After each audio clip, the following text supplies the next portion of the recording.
दरम्यान आशाताईंच्या निधनानंतर मनसेचे अध्यक्ष राज ठाकरे यांनी एक पोस्ट केलेली आहे आणि आपल्या भावना व्यक्त केल्यात. आपण पाहूया राज ठाकरे काय म्हणतायत. ज्येष्ठ गायिका आशाताई भोसले यांचं निधन झालं. मी माझ्या 1-2 भाषणांमध्ये आणि पुढे एकदा आशाताईंशी झालेल्या संवादात म्हटलं होतं की लता दीदी आणि तुम्ही म्हणजे भारतीय चित्रपट संगीतातील लिओनार्दो द विंची आणि मायकल एंजेले आहात. लिओनार्दो द विंचीच्या कामाकडे बघताना त्यातलं परफेक्शन, कमालीचा आखीवरेखीवपणा, जबरदस्त ठहराव आणि एक सर्कन जाणवणारी आध्यात्मिक अनुभूती जाणवत राहते.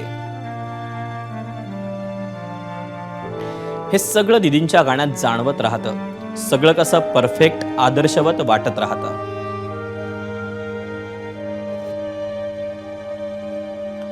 स्वातंत्र्य मिळाल्यानंतर सगळं वातावरण भारावलेलं असताना असा आवाज हा त्या काळचा आवाज वाटावा असा आवाज आहे. अशा वेळेस स्वतःचा आवाज तयार करायचा, त्यासाठी आपल्या एक्सप्रेशनला साजेसं गाणं मिळेपर्यंत वाट पाहायची. यासाठी आशाताईंनी काय पेशन्स ठेवले असतील हे त्याच जाणवत.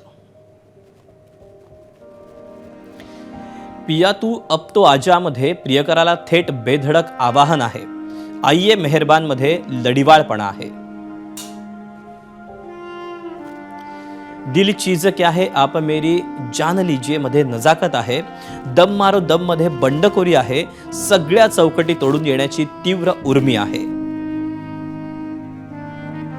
याच आशाताई मराठी भावसंगीतात मागे उभा मंगेश पुढे उभा मंगेश असं म्हणत युगानुयुगाचं वैराग्याचं प्रतीक शंकर चराचरात आहेत आणि लक्ष ठेवून आहेत हे आर्थपणे सांगतात. जसं लिओनार्दो द विंची आणि मायकल एंजेले हे जरी वरवर परस्पर विरोधी वाटले, तर युरोपातील रेनेसॉन्स युगाला त्या दोघांनी वेगवेगळ्या पद्धतीनं आकार दिला. तसा आकार लता दीदी आणि आशाताईंनी भारतीय चित्रपट संगीताच्या रेनेसॉन्सला दिलेला आहे, तशा युगाला दिलेला आहे. काही वर्षांपूर्वी दीदी गेल्या आणि आज आशाताई गेल्या. भारताच्या रेनेसॉन्स युगाचा शेवटचा महत्त्वाचा घटक आज आपल्यातून गेला.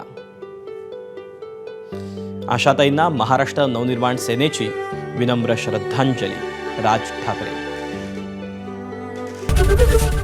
एबीपी माझा, उघडा डोळे बघा नीट.